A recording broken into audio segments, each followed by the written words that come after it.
tadi ditegaskan bahwa keluarnya Amerika dalam Paris Agreement dan juga support JETP tidak mengurangi komitmen 9 negara untuk mendukung net zero emission di Indonesia.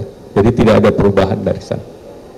Wartawan, saya didampingi oleh duta besar yang menjadi partner dari International Partner Group, dari Jazz Energy dari Jepang, kemudian ada duta besar Inggris, duta besar Prancis, duta besar Jerman, duta besar Denmark, dan Norwegia, dan Italia dan Kanada. Jadi ada 9 partner daripada JETP, dan pada pertemuan ini adalah komitmen dari Jerman dan Jepang untuk tetap menjadi co-lead daripada JETP, walaupun Amerika mengundurkan diri. Jadi ini komitmen untuk JETP dilanjutkan, dan targetnya adalah untuk mendukung transisi energi di Indonesia menuju net zero emission di tahun 2060 atau lebih cepat, dan juga organisasi internasional salah satu juga yang mendukung adalah GFANZ, dan juga dari World Bank, dan dari tadi belum saya sebut dari EU tetap berkomitmen. Nah, Indonesia tetap menetapkan target 31,89% secara mandiri hingga 43% apabila mendapatkan dukungan finansial internasional di tahun 2030. Nah, untuk mencapai target tersebut, pemerintah telah membentuk Satuan Tugas Transisi Energi dan Ekonomi Hijau berdasarkan keputusan tahun 141/2025. Satgas ini dibentuk memiliki 4 kelompok kerja, yaitu energi hijau, industri hijau, kemitraan dan investasi hijau, serta pengembangan sosial ekonomi dan sumber daya manusia. Dari implementasi JETP ini sebanyak 54 proyek telah menerima dukungan pendanaan internasional dengan komitmen 1,1 miliar dolar. 9 proyek mendapatkan pendanaan dalam bentuk pinjaman atau ekuitas. 45 proyek menerima hibah sebesar 233 juta, dan IPG juga mengamankan jaminan sebesar 1 miliar dolar melalui Multilateral Development Banks, garansi untuk mempercepat proyek-proyek transisi energi bersih.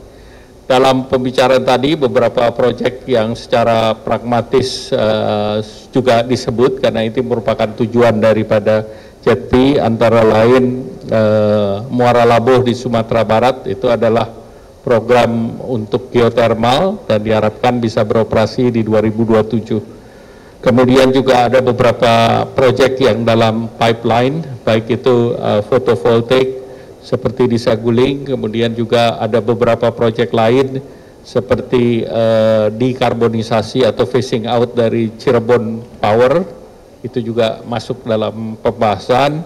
Dan di samping itu juga ada beberapa proyek yang lain termasuk waste to energy yang diusulkan untuk segera masuk di dalam pipeline JETP, yaitu yang di proyek di Legok Nangka di Jawa Barat. Selanjutnya pemerintah akan terus melakukan koordinasi antar kementerian, kemudian juga diharapkan pencairan daripada financing berbagai moda ini bisa terus didorong, dan pemerintah melakukan pantauan dan evaluasi berbasis digital, dan para stakeholder bisa mengakses, dan secara berkala akan dilakukan koordinasi. Selanjutnya saya mohon Excellency. Right. Yeah. Thank you, Ranga. Professionally, provide a summary to you. On behalf of our IPG members, colleague Japan would like to be firstly grateful for the Papua Langa's initiative to revitalize or even make it stronger our collaborative efforts in the context of JETP.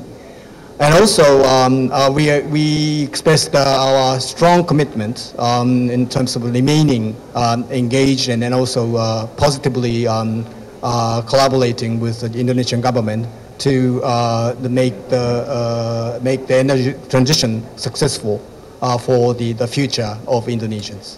Thank you very much. Thank you. Any question? Berubah. Ini untuk koordinasi antar kementerian terkait. Karena ini ya. Satgasnya di bawah Kemenko Perekonomian ya Pak. Dipimpin oleh Pak Menko. Oh baik. Pertanyaan yang kedua Pak, dengan sekarang Jepang dan Jerman ya Pak yang memimpin JETP Indonesia, apakah ada perubahan Pak terhadap rencana funding yang sebelumnya sudah disepakati kan 20 billion USD ya Pak? Tidak ada perubahan. Berarti masih sesuai ya Pak untuk funding komitmennya sebesar itu secara total? Ya.